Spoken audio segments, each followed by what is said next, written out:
जय श्री कृष्णा भक्तों, BS. Sharma Bhardwaj channel में आप सभी भक्तों का स्वागत है। भक्तों, जन्माष्टमी की रात को भगवान श्री कृष्ण की जन्मोत्सव की कथा श्रवण करने से सभी प्रकार के पाप ताप संताप दूर हो जाते हैं। हर प्रकार की मनोकामना भी जन्माष्टमी की रात भगवान श्री कृष्ण की कथा श्रवण करने से पूरी हो जाती है। भक्तों के कल्याण के लिए भगवान श्री कृष्ण का अवतार हुआ था। भक्तों, द्वापर युग के समय की बात है। अनेक प्रकार के असुरों के भार से पृथ्वी पीड़ित हो गई। पृथ्वी पीड़ित होकर के, क्योंकि उस समय पर जरासंध, कंस, बाणासुर, बहुत सारे राक्षसों ने एक साथ जन्म लिया था, जिनके अत्याचार बहुत बढ़ गए थे। पृथ्वी माता पुण्यात्माओं का तो सबका भार सह लेती है, परंतु अगर एक पापी भी हो जाता है तो उसका भार नहीं सह पाती। माता पृथ्वी गाय का रूप धारण करके देवताओं की सभा में गई। बोली कि हे देवराज, इस समय पर पृथ्वी पर बहुत अत्याचार हो रहे हैं। संसार में अधर्म का बोलबाला है। मैं भार सहन नहीं कर सकती, मैं रसातल को जाना चाहती हूं। देवराज इंद्र ने कहा कि हे पृथ्वी, हम सभी ब्रह्मा जी की शरण में चलते हैं, क्योंकि राक्षसों के द्वारा हम भी पीड़ित हैं। ब्रह्मा जी के पास गए, ब्रह्मा जी को अपना दुख निवेदन किया। ब्रह्मा जी ने कहा कि आप सभी देवता और हम महादेव की शरण में चलते हैं। देवादेव महादेव ही संकटों को दूर करने वाले हैं। भगवान शिव जी के पास जाकर के सभी देवताओं ने प्रार्थना करी कि हे प्रभु, इस समय आप राक्षसों को दंड अवश्य दें। राक्षसों के बाद से पृथ्वी पीड़ित हो रही है। तीनों लोकों में त्राय त्राय मची हुई है। भगवान शिव जी ने कहा, देवताओं, राक्षस मेरे भक्त भी हैं और बहुत सारे राक्षसों को इस समय पर दंड देने के लिए, क्योंकि असंख्य राक्षसों ने जन्म ले लिया है। सभी युगों के जितनी भी राक्षस शक्तियां थी, सभी एकत्र होकर के द्वापर युग में आ चुकी हैं। हमें श्री हरि की शरण में जाना चाहिए। भगवान विष्णु के पास पहुंचे, अनेक प्रकार के स्रोतों के द्वारा भगवान की स्तुति करने लगे। भगवान की स्तुति कहते हैं, हे प्रभु, आदि मध्य ततांत से गुण आपका ही गा रहे, करते सदैव नमो नमः, पर पार नाथ न पा रहे। भगवान श्री कृष्ण से जब स्तुति करी, नारायण की स्तुति करी, भगवान ने कहा कि देवताओं, आप चिंता ना करो। मेरा परम ब्रह्म अवतार जो 16 कला संपूर्ण होगा, 8 अंश कलाम पुरुषना कृष्ण स्तु भगवान स्वयं। अब तक मेरे अंश कला अवतार हुए थे, अब मैं साक्षात अवतार लूंगा। मैं वसुदेव देवकी के अवतार लूंगा। नंद बाबा यशोदा मैया की यहाँ पर मेरा पालन पोषण होगा। आप सभी देवता अपने अपने अंशों से ब्रिज में जाकर के ग्वाल वालों के रूप में जन्म ग्रहण करें। मेरे साथ मेरी प्रिया राधा भी होगी, जो गोलोक धाम में रहती हैं। सभी देवता भगवान की आज्ञा से आकर के यद कुल में ग्वाल वालों में आकर के जन्म ग्रहण किया।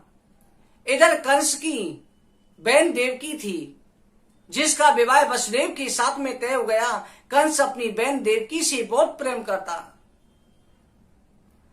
वसुदेव जी का जब विवाह हो गया, देवकी को विदा करने के लिए कंस स्वयं रथ हाँक कर के ले जा रहा था। कंस जब रथ हाँक कर के ले जाने लगा, उस समय देवताओं ने देखा भगवान का जो है अवतार होना है। अगर कंस का अपनी बहन के प्रति इतना प्रेम रहा तो इसकी संतान कंस का वध क्यों करेगी। देवताओं ने आकाशवाणी करी कि अरे मूर्ख कंस, जिस बहन देवकी को तू बड़े प्रेम के साथ में विदा करने जा रहा है, उसी देवकी की आठवीं संतान तेरा काल बनेगी। जैसे ही कंस ने आकाशवाणी सुनी, कंस भयभीत हुआ। दोबारा फिर आकाशवाणी हुई। जैसी दोबारा की आकाशवाणी सुनी, कंस ने देवकी के केस पकड़ लिए, तलवार निकाल ली, कहा कि अभी मैं सिर धड़ से अलग कर देता हूं।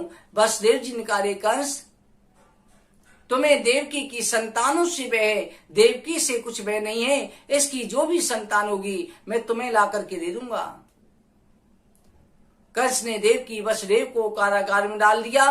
पहली संतान के रूप में कीर्तिमान जी पधारे। उनको लेकर के वसुदेव जी जब कंस के सामने पहुंचे, कंस ने कहा, वसुदेव जी, मुझे इससे कोई भय नहीं है, मुझे 8वीं संतान से भय है, 8वीं संतान को मुझे दे देना, 7 संतान अपने पास में रखो। इधर देवताओं ने देखा कि कंस के हृदय में यह दया भाव रहा, तो कैसे इसका वध होगा। नारद जी को भेजा। नारद जी को देख करके कंस ने प्रणाम किया।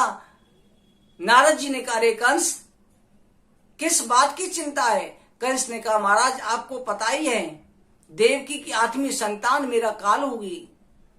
नारद जी ने कहा, हाँ कंस, ये मैं देवताओं की एक गुप्त मंत्रणा हो रही थी, उसमें सुनकर के आया हूं। अभी कोई हुआ कि नहीं।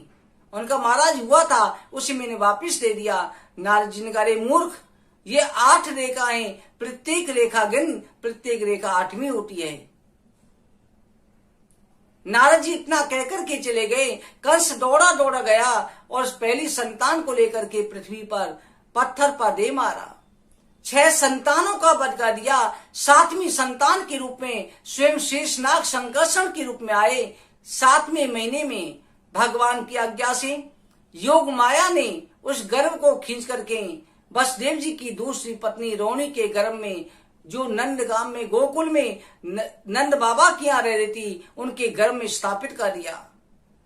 अष्टम गर्भ के रूप में भगवान स्वयं पधारे।